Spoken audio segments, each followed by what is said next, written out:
Halo semuanya, balik lagi di channel Keluh Kesah Keseharian bersama gua Rizky. Terima kasih banyak banget nih buat lu semua yang udah dan masih stay nonton di episode ketiga ini.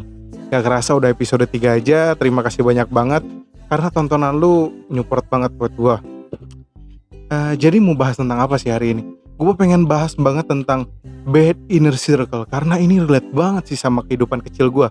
Yang gua rasa ini harus diberhentikan, di stop, jangan sampai ada lagi, diulang lagi dan dilestarikan, dibudidayakan. Nggak ada. Jangan sampai ini tetap dilestarikan. Karena apa? Setiap zaman itu pasti beda. Gua nggak pengen nyontohin apa yang gua rasain dulu, orang tua gua lakuin ke gua, itu gua contohin ke anak gua. Gua ambil sisi baiknya, iya, tapi nggak semua. Karena beda zaman, lu beda juga untuk adaptasi ngajarin ke anak lu, ke generasi lu yang baru. Gua nggak mau deh kayak gitu. Jadi kita bahas aja langsung tentang my bad inner circle atau bad inner circle. Gimana ya, susah juga sih kalau ngomongin kayak gini. Di situasi gue yang dulu itu tuh tuntutan mengejar keberhasilan tanpa apresiasi tuh gede banget. Jadi hidup gue tuh penuh dengan pressure, tekanan. Gue harus melakukan sedikit kesalahan atau tidak ada kesalahan, tapi nggak ada apresiasi ketika gue berhasil. Ini tuh kayak gila bro, Romusa jatuhnya, iya nggak sih? Gue ngelakuin kesalahan, gue dicaci, dimaki gitu loh sama orang sekitar gue, orang tua gue. Terus kalau gue bikin berhasilan, nah wajar, emang ini harusnya lo lakuin sebagai anak misalkan, sebagai pelajar. Lo harus berprestasi tanpa gue apresiasi, nggak gitu.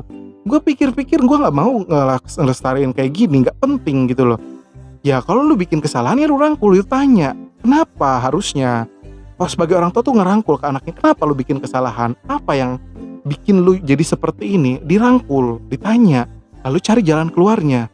Ketika dia membuat prestasi, lu apresiasi gitu kan, hebat gini gitu, apresiasi yang buat jadi semangat.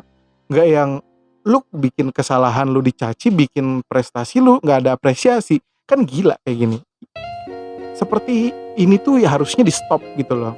Dan gue rasa ini udah ada dari zaman dahulu. Mungkin nggak semua ya, mungkin yang masih ada, yang gini tuh harus lu berhentiin. Kalau lu nerima yang kayak gini dari kecil, lu harus bisa stop, bikin stigma dan kasih tahu ke orang-orang kalau hal kayak gini tuh bodoh dan gak penting. Emosional itu bakal berpengaruh loh untuk kehidupan lo selanjutnya. Gua ngerasain hal-hal buruk dari gua kecil itu berpengaruh di gua gede. Gua ini jadi emosional, keras kepala. Karena apa? Gua keras di kecilnya dulu. Kalau keras dengan arti yang bagus itu nggak masalah, tapi gua keras dengan arti yang positif. Terlalu banyak kata kasar, nada tinggi, bentakan, bahkan perlakuan yang tidak enak gitu loh. Yang gue gak pengen ini gue lakuin ke anak gue, karena gue udah ngerasain gimana hancurnya gue di masa gede. Sekarang kalau gue inget hal-hal kayak gitu, gue gak mau gitu loh. Gue harus jadi figur yang baik. Dulu gue kenapa sih kayak gitu? Karena gue bingung figurnya siapa. Orang tua gue sendiri, gue anak broken home, dan gue jauh sama ibu, gue deket sama ayah, tapi gue tinggal sama nenek gue dan abang gue. Sebenarnya nggak masalah sih kalau nenek dan abang gue ya. Kadang gue yang bikin males itu kadang sama ayah gue, jujur ayah gue yang gue gak suka karena perlakuan yang keras banget. Tapi keras dalam artian hanya dengan emosi gitu. Kata-kata dan maki-maki nggak penting jadinya. Kalau gue dikerasin dengan cara yang bagus dan tegas, mungkin gue jadi orang yang kuat dan gue nggak bakal lembek. Ini dikerasin malah jadi lembek, ya karena apa? Karena salah cara pengerasannya. Ngasih taunya dengan cara yang gak penting. Jadi gue bingung cari figurnya siapa sih. Gue udah gak ada figur dari orang tua. Yang baik nyontohnya gue dari mana. Inner circle gue jelek semua. Gak ada yang bener. Tontonan gue siapa? Gue mau contoh siapa? Gak ada. Gimana ya? Sedangkan tuntutan untuk jadi lebih hebat itu banyak banget. Lu harus kayak gini. Tapi gak ada yang dicontohin. Sebisa mungkin kalau lu mau ngasih tahu, lu harus nyontohin. Minimal lu harus nyontohin. Gue ngasih tahu ke anak gue, gak boleh gini ya. Nih, gue contohin. Nih kalau gini jatuh sakit. Gue contohin. Gue langsung ngedumel marah-marah. Jangan gini. Bahkan gak ngasih tahu sama sekali ketika anak itu terjadi misalkan jatuh dimaki-maki, kan ini yang nggak masuk akal. Ini tuh kayak otaknya nggak dipakai aja gitu loh. Lu nggak ngasih tau apa-apa, tapi kira ada orang yang misalkan ya jatuh, lu malah marah. Gimana sih jalannya, gimana nggak dilihat apa, gimana. Jadi gimana gitu loh. Jadi anak tuh bingung. Gue jadi tertutup dulu. Gue tertutup banget sama orang lain, bahkan sama orang tua gue sendiri. Karena apa? Gue setiap sekalinya gue cerita pasti ntar dianggap salah. Dan gue mendingan dipendem daripada gue cerita. Inilah bad inner circle yang membuat anak-anak tuh jadi liar. Karena gak ada rangkulan dari orang tua. Kalau ada rangkulan dari orang tua itu enak banget sih. Lu gak bakal, gue jamin gak bakal lu jauh dari kata buruk. Kalau orang tua lu atau sekitar lu ngerangkur. Jadi vibes good inner circle. Kalau good vibes circle lu, inner circle lu juga gak bakal jadi bad vibes gitu kan. Udah jelas gitu loh. Tamparan situasi-situasi ini yang akan gue yang pernah gue terima ini akan gue berhentikan. Gak bakal gue jalanin ke anak gue besok, dan biar anak gue mengimprovisasi sendiri apa yang gue lakukan untuk ke anaknya, ke cucu gue besok gitu loh, ke generasi dia selanjutnya. Karena goblok aja sih orang marah-marah nggak jelas tuh gara-gara hal-hal sepele. Yang dimana gue pernah baca nih, artikel gue pernah baca, anak jatuhin minuman itu kita bersihin gak nyampe 5 menit. Tapi kalau kita maki-maki itu anak inget seumur hidup. Apa gak gila gitu kan? Lu bersihin gak usah pakai ngedumel 5 menit gitu kan. Ya gue juga gak menyalahkan sih kalau orang-orang yang udah terlalu stres dengan kehidupannya jadi ngerembet kemana-mana. Bahkan gue pernah baca artikel, kalau lu pengen lihat value dari seseorang, lihat ketika dia marah atau mendapat cobaan. Dia marahnya kayak gimana? Semakin dia sabar dan semakin dia hebat mengelola emosinya, berarti value orang itu bagus. Dan gue setuju. Gue gak pernah lihat orang-orang yang hebat marah-marahnya gede-gede gitu kan. Enggak, karena dia bisa ngontrol. Dan dia bisa mikir, apa sih dampak terburuk? Nah yang ini harus diperhatikan. Dampak buruk dari inner circle-nya. Kalau bad, itu tuh kegedenya sih. Kehidupan selanjutnya gedenya. Bukan kehidupan selanjutnya mati, bukan. Maksudnya gedenya dia besok. Itu pengaruh banget. Gue juga bingung ya. Aduh, kelakuan-kelakuan yang bobrok yang seharusnya tidak nggak ada gitu loh. Banyak tuntutan kayak gitu. Kelakuan-kelakuan bobrok tuh harusnya nggak ada. Menurut gue wajar sih, apalagi zaman-zaman kecil semua tuh lagi nyari nyarinya sendiri gitu kan, nyari jati dirinya sendiri. Banyak kelakuan-kelakuan bobrok. Tapi kalau orang tuanya itu inner circle yang rangkul, itu nggak bakal jauh, nggak bakal lepas, nggak bakal liar gitu loh. Karena dia apa? Karena dia tahu punya rumah. Gue ini broken home, tapi gue nggak liar. Gue nakal, gue liar, tapi gue nggak jauh banget karena ada ibu gue yang rangkul gue. Dan gue ngerasa nyaman di rumah, ada ibu gue gitu kan. Walaupun kita nggak serumah ya, ibaratnya gue nyaman aja karena gue punya rumah. I have home. Jadi gue nyantai, gue nggak bingung kemana gue harus pergi, kemana nyari orang tempat yang nyaman, enggak. Gue tahu orang tua gue banyak, ada 4, dan gue ngerasa semuanya memiliki posturnya masing-masing, figurnya masing-masing. Dan itu gue temuin ketika gue gede, yang dimana gue telat gitu loh.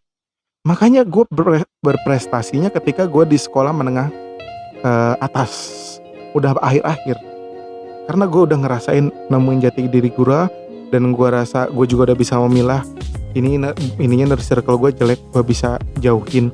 Tapi telat jatuhnya. Kenapa nggak lu bikin inner circle lu baik dari awal, dari lu kecil, terus kegedenya juga jadi nggak telat gitu loh. Gue hitungannya telat, tapi gue bisa perbaiki lagi. Dan gue janji banget gue nggak mau ngelakuin hal-hal gila dan bodoh ini tuh ke anak gue besok.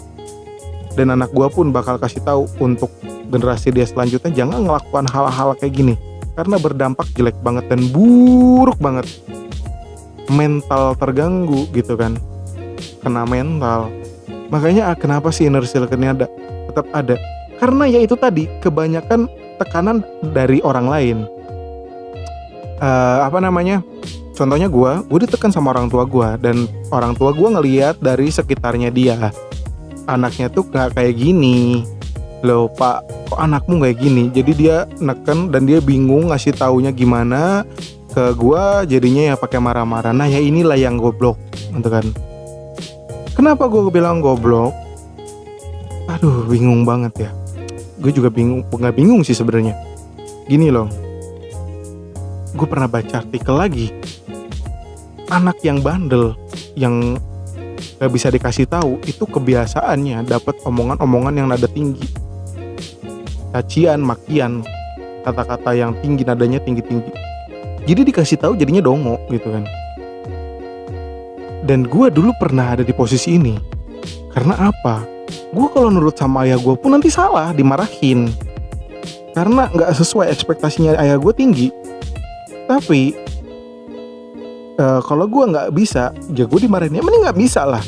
Gue lebih enak gak bisa, gak dikasih tahu block on, gak bisa jalanin, daripada gue bisa jalanin dimarahin.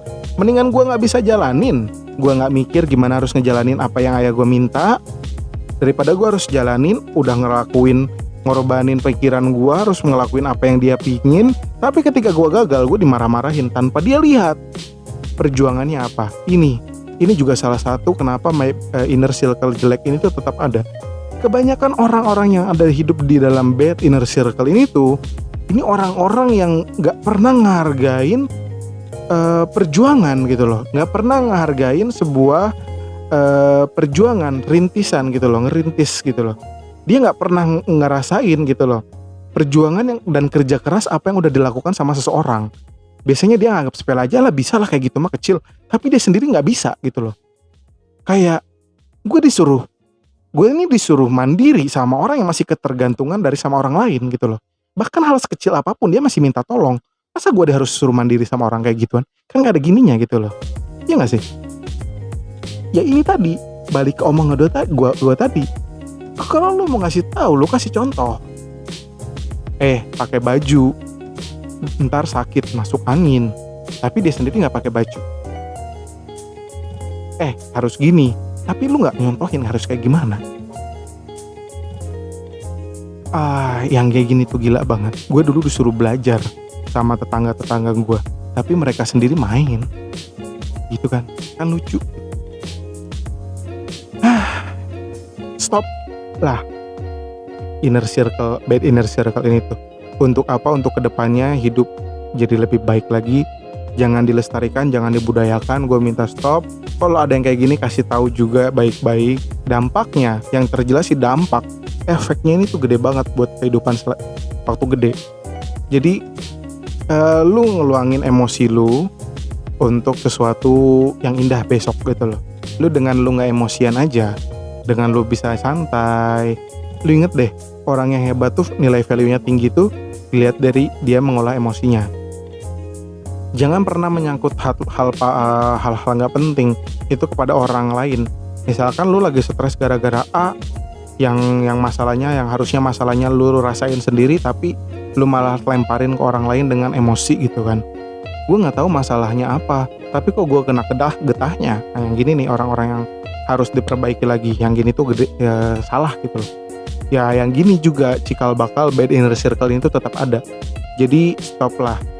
Lu harus ngolah juga emosional lu harus mikir ke depannya harus kayak gimana, dampaknya apa aja. Jadi pikir-pikir baik-baik lagi deh. Yang jelas ketika lu besok berkeluarga kayak gue gini, lu harus yang menyetop bad inner circle untuk anak lu kelak.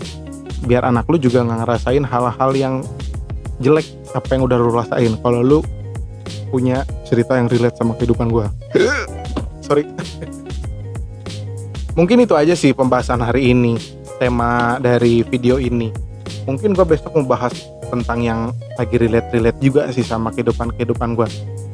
Makasih banyak banget kalau lu udah nonton video ini dari awal sampai habis. Mungkin bingung juga ngecerna video per kata-kata gue harus kayak gimana. Namanya juga masih belajar ya. Terima kasih banyak banget udah support, udah nonton video gue. Dan gue bilang jangan pernah kebosen nonton video ini. Support terus channel gue. Jangan lupa like, comment, dan subscribe. Bagikan kalau perlu. Kalau gak perlu gak usah, gak apa-apa. Makasih banyak banget. Gue Rizky, izin pamit dari channel Clue Kesah Keseharian. Oke.